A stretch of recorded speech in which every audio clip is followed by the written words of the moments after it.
Swayam Prabha. Digital India. Educated India.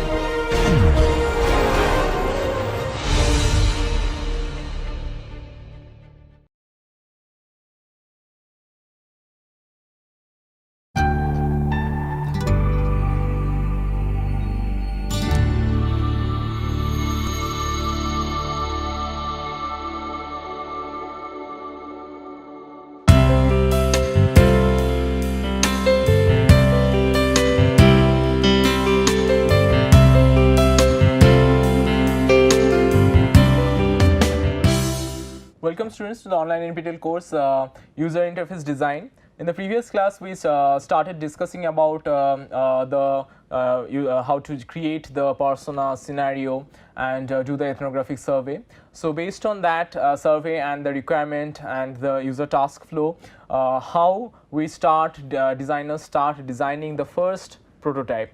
So this prototype is called low fidelity prototype in terms of interface design. So this was the process which we have discussed as first is user research stage. From this user research, the tools and techniques were creating persona scenario and do the ethnographic survey, and then understanding the users to create the persona and what is the probable scenario, how people will interact with the particular product. In product can also be the web based product or tangible product, intangible product. And the deliverable is the need, what has to be designed. So the need statement will be formulated based on this. Then the design stage. So in the design stage we are right now, we'll discuss this design stage.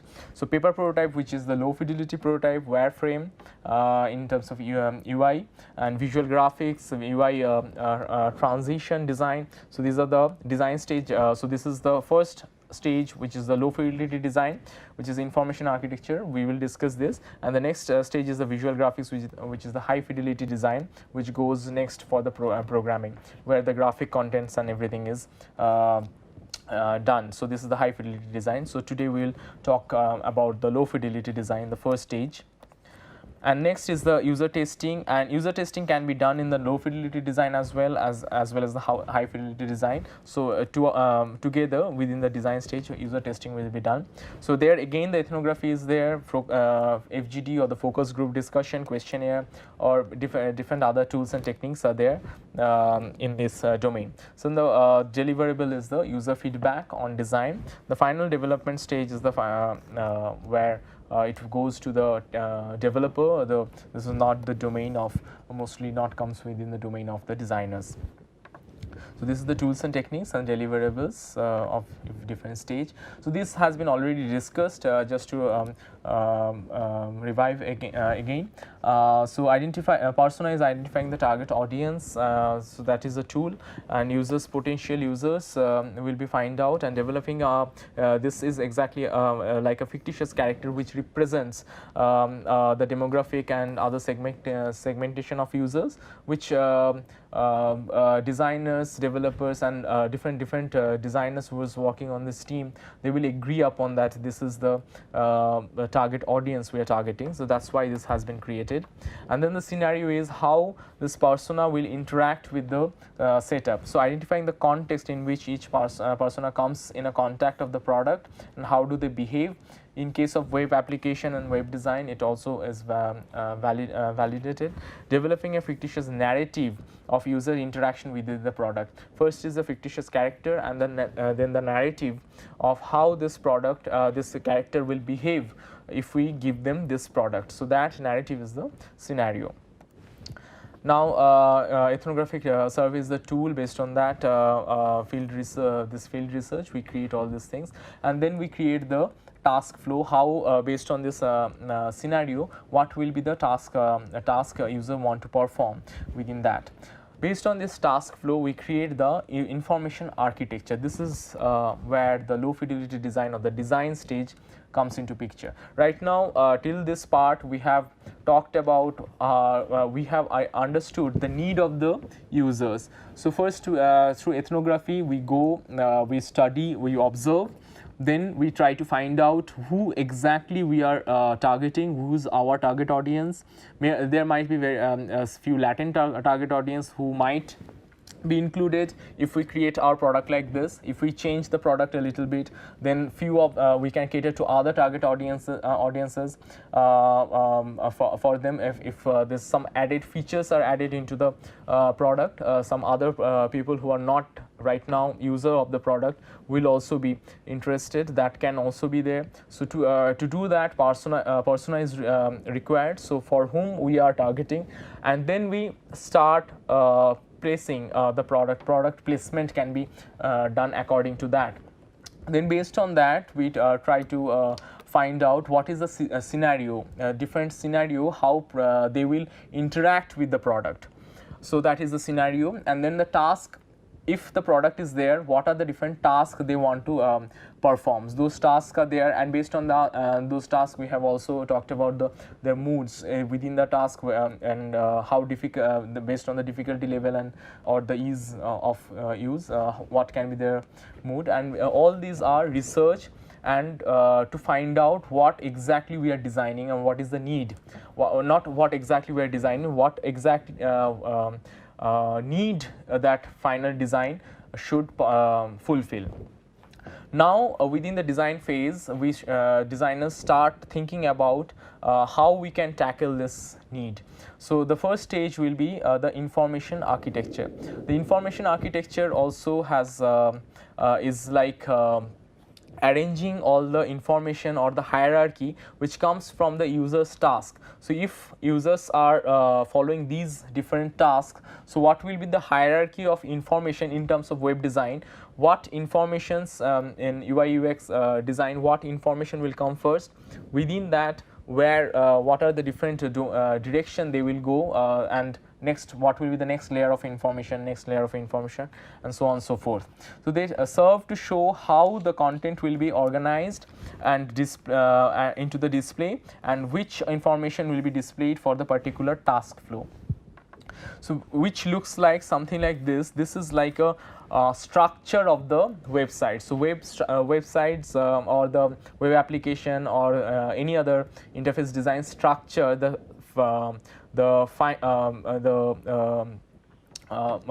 skeleton will be displayed like that. First we launch into the home, and it might also be through login, or it might be like a visitor, and within that there can be different main tabs or buttons, where if you click, this is the tabs within the home button, and within that if you click on this tab 1, these will be the information and this will be the different task. If we click on tab 2, this will be the different task, and somewhere this task can be even related from one side you can go to the other side, and different things will be there. If we do the login, then few tasks will be visible. If you don't do the login, few other tasks might be there. So it creates a complete complex structure, which is the skeleton or the backbone of this website or web application that designers try to conceptualize. So here there is no no feedback is not coming from the users. So designers are creating it first, then it will go to the users. So in this process, information architecture, this happens within the closed room when designers sit together and then they ideate based on the user's profile or the persona scenario and the user's probable task flow. This will be the structure of the information architecture. They can also design multiple structure of the probable structure of the information architecture based on their requirement, and then it will be a multivariate design, different options for one catering to the one website, and then they might test it for that. So this structure is called the information architecture. How this is coming from the task flow in the information architecture. So task flow is what user would like to do. So that first designers think that if this is task given to the users, what are the different sequence they will try to follow, and based on this sequence this structure will be decided. So this structure is a very pragmatic creating this structure is a very pragmatic process. So they have to designers has to think from the perspective of the users what they would like to do when they have given this task, because when designers think that designers should not think from their perspective, because the real users are somebody else. That's why the persona and scenario has been created to because for whom we are designing, their perception and psychology might be totally different from the designers. And to take an example, if we take our e-commerce website, so first people will, the task flow will be what they want to purchase. They will select that. Within that there will be minor other selection options. So whether they want to select this. So first we'll be launching in the e-commerce site, then selecting, going through the product, selecting a particular product, and then the specifications of the particular product. If they want to select that, they will go for the add to cart or the payment option. Or if they don't like this, they will go back again, search this product, and then again select their specifications. And if they want like it, they will go for the purchase. And if they don't like it, and they will again go back, or they might leave the website. So this is the task flow.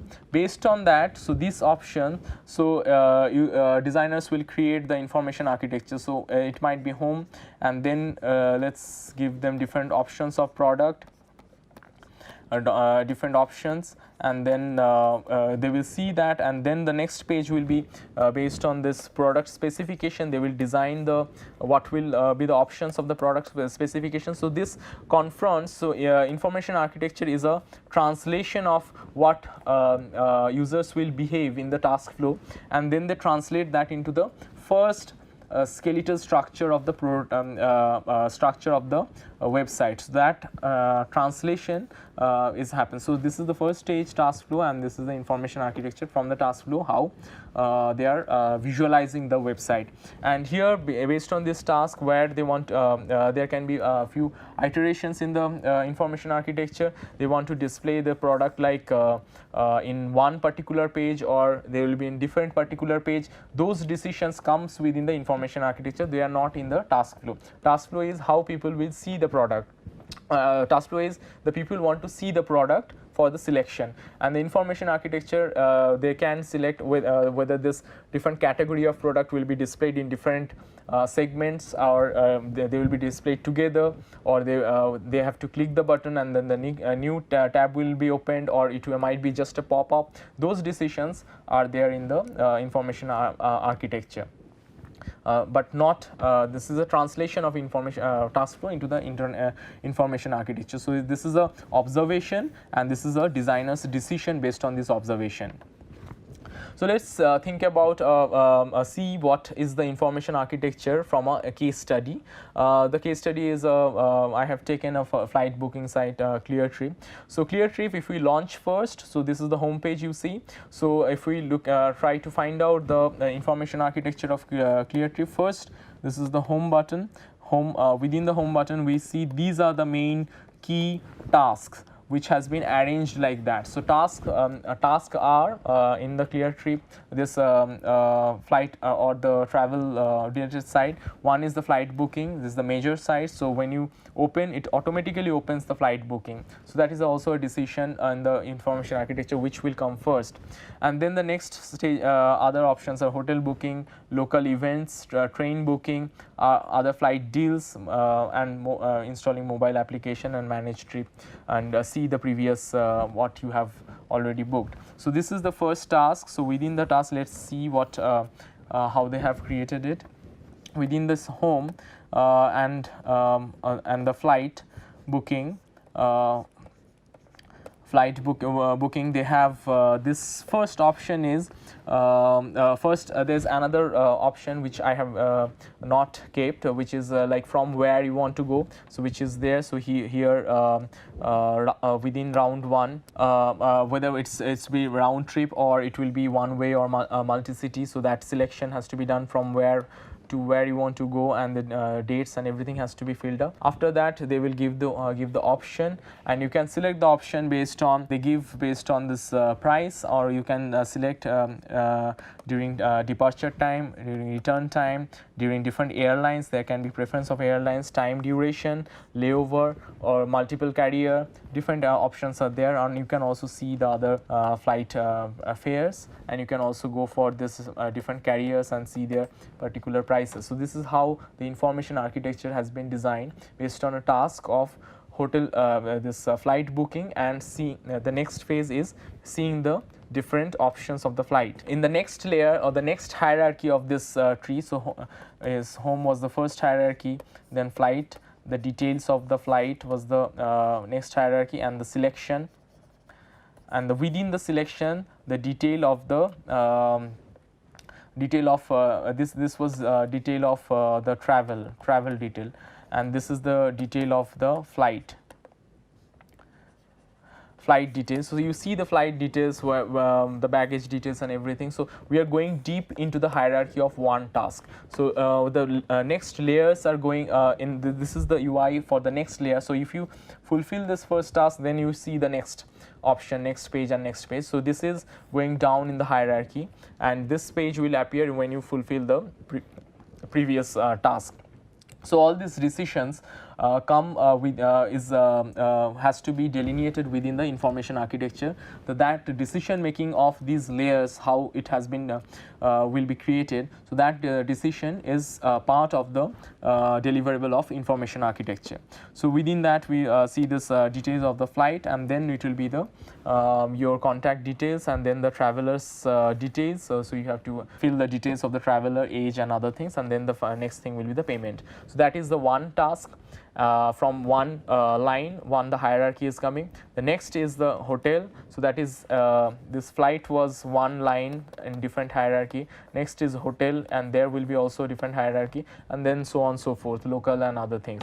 So within the hotel also they have similar interface, where which place, check-in, check-out, how many travelers, and similar drop down will open up, and then they will show the list of the hotels, and the way they are showing, it's different again. In the information architecture, they have different ways of selecting and deselecting the hotels. So special offers, ratings of user ratings, travelers, the star ratings or the user ratings, and amenities, and other brands of the hotel chains and other things. So this is the way they have segregated the next layer of hierarchy.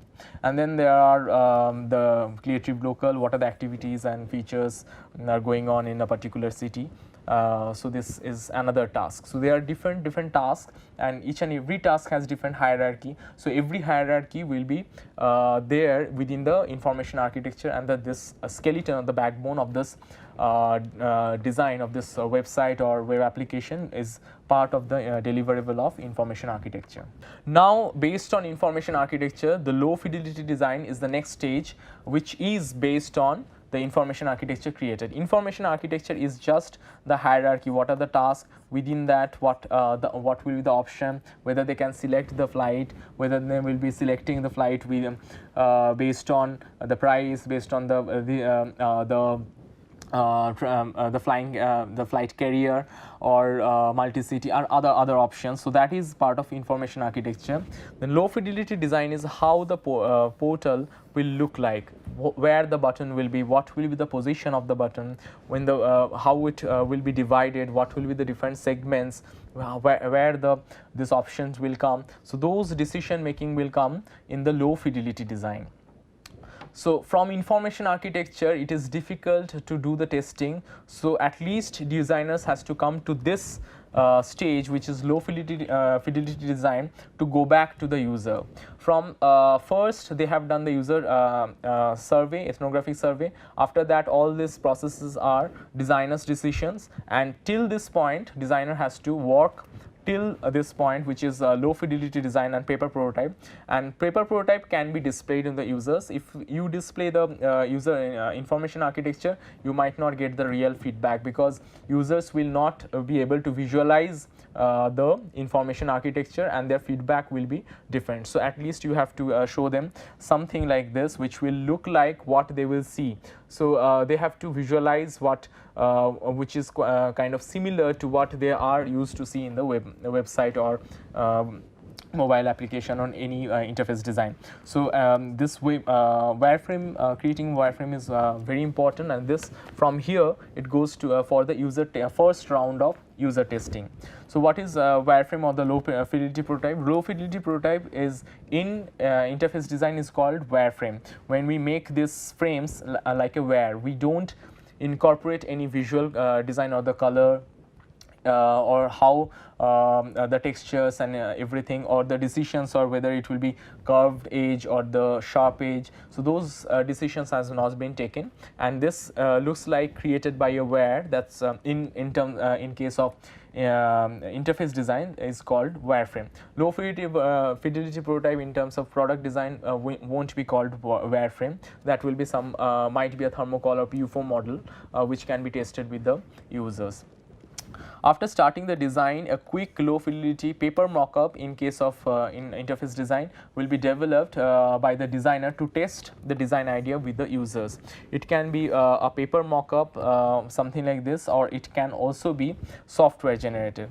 Low fidelity prototype can also be generated with the software. There are few softwares like Balsamic and other softwares which generates the low fidelity prototype, which enables the designers to generate wireframe quickly in this software. So it can look like something like this. It might be very quick, which is just like information architecture and just a broader segment, how this will be segmented, and little polished work than information architecture, and which where the other the sketchy outline, or it can be used, it can be designed using a software where there are already existing template of different mobile phones or laptops, and you can just take the screen of this mobile phone and other devices, and then there are also templates of drop down,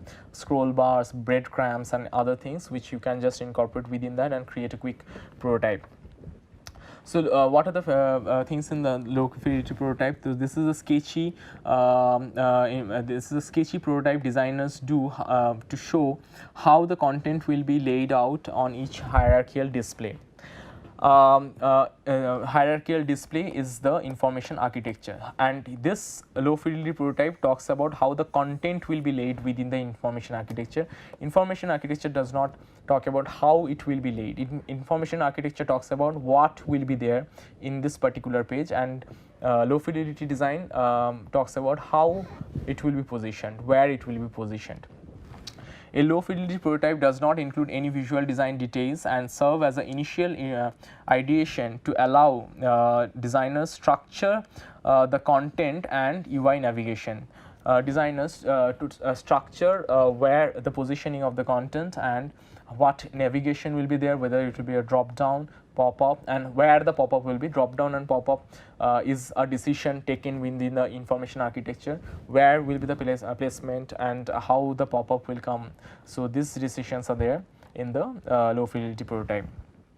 Low fidelity prototypes can start as a hand sketch. It can be a very quick sketch paper prototype, or later it can also be refined in the. So low fidelity prototype can start as a hand-drawn sketch or just a paper prototype, and then later it can be also computer drawn or the wireframe which I was talking about. And then the computer drawn things are more faithful for presentation, because the proportions of the screens and of the mobile and everything is more real, and the proportions are similar, and user get a feel of that particular thing.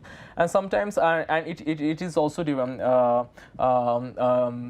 a decision whether you want to show it on the screen to do the testing, or you want to cut the paper again after designing in the software, you can take a printout and cut it and create as a mobile phone or the laptop, and those situations are it's totally up to the designers. While testing whether users will be more comfortable holding the paper prototype or seeing on the screen, so those decision, based on those decision, it can be hand sketch or it can be software generated as well. These low fidelity prototypes are used for the user testing, which is the next stage designers perform. This is a hand sketch prototype, and this is how the user testing is being done. So users will be seeing it, and the next page can be like a next layer. They will flip it and they will see the next layer, and then they will flip, and they will designers will ask, if you are seeing this information, where will you click if this is the task. Assume this you are trying to navigate from one place to another, or you are trying to book a flight, or whatever the task is.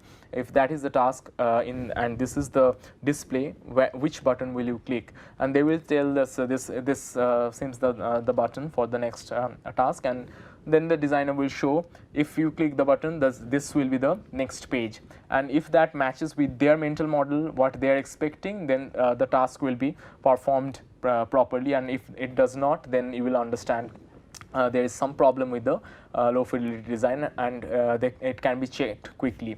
And there can be multiple decisions by the designers, so they can show the first option is this, second option, and users can also the behavior of the users might differ in these two options, and which designers want. Based on that, they might select the options. These are some of the ways where you can create low fidelity prototype in software. This is a software called Balsamiq, which is quite good and helpful to create the low fidelity prototype.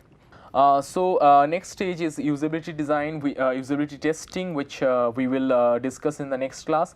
But while designing the low fidelity prototype, we need to understand few things, that while we are creating the structuring the web pages, which is part of the low fidelity prototype. So this is a book by Steve Krug, Don't Make Me Think.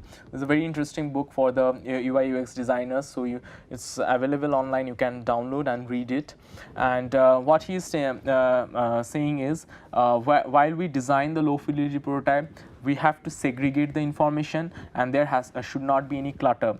And if we give a lot of information in one page, then we expect them to what designers expect them to see is every information, but what people see is very few information. So clutter is always bad. So that decision should come in the low fidelity design. So if there are a lot of informations, which information architecture is telling to give a lot of information, low fidelity prototype should create different pages or some solution to show only few informations, which key informations which user want to see.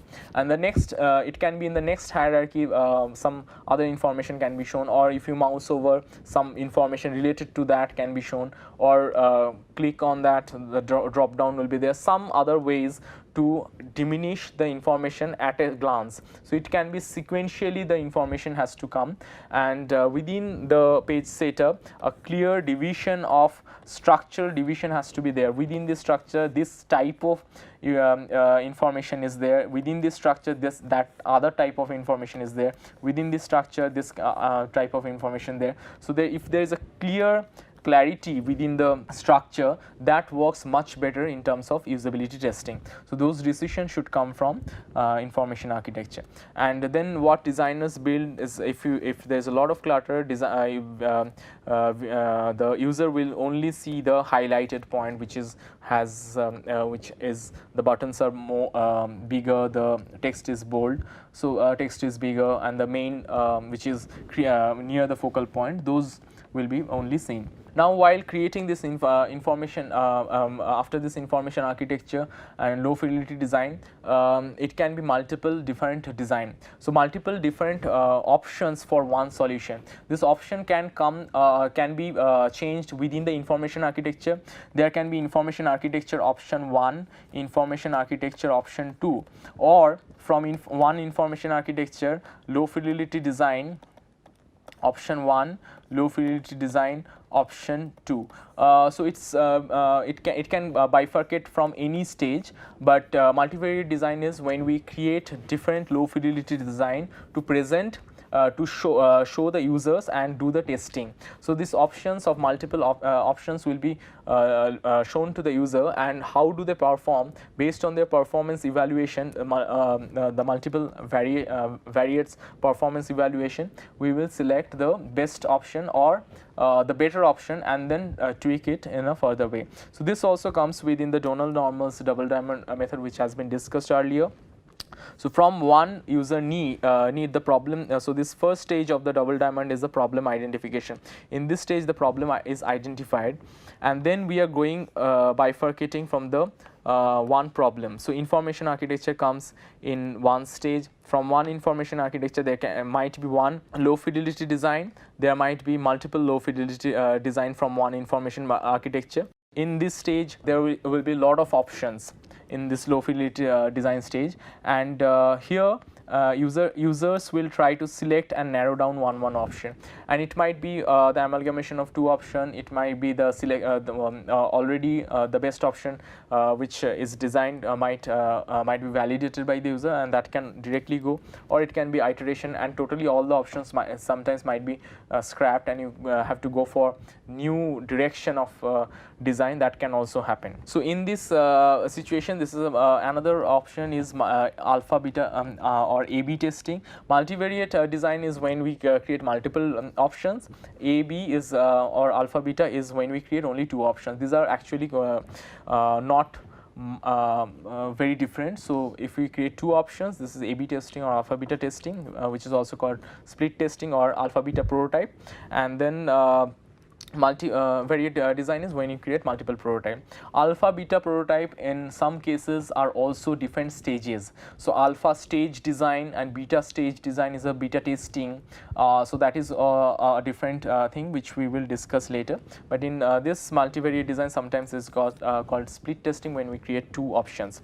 So what is the difference between these two? Is almost the same thing, but the chances of multivariate when you create multivariate testing or multivariate design and then do the testing, is the chances of success rate will be much higher.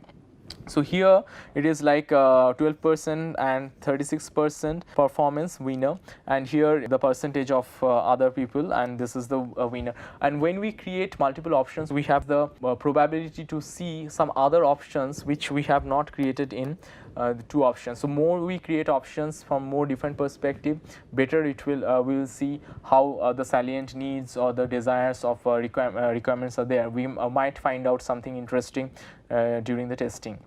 And when we create two different options, both the options might not work, and we might scrap both the options, and major change might be required. And when we create multiple options, we have the probability to select option 1 with option 3, which will perform better than option 2. And option 2 here might be the winner, but when we through the user testing, when we see that option 1 is has some better points in this direction, and option 3 has some other better points from other direction, so we can create some other option, which is the fifth option, which is a combination of 1 and 3. So that gives when we create multiple options, that in a way gives a better way of different dimensions. So that's why in double diamond method, Donald Norman is saying create multiple solution for one particular design need. So today we are ending in the low fidelity design, and the next class onwards we'll start talking about the high fidelity design, and the visual communication design part will come into picture. And after that, we'll also we'll again come back to the UI UX part and talk about the testing. And after this visual communication design part, we'll start talking about how this low fidelity design will be tested. So we will finish the UI part, and then we go into the visual communication design part, and together we will discuss how UI, UX and also the visual communication part will be tested, and the testing part will be the processes of user testing will be discussed in the third stage.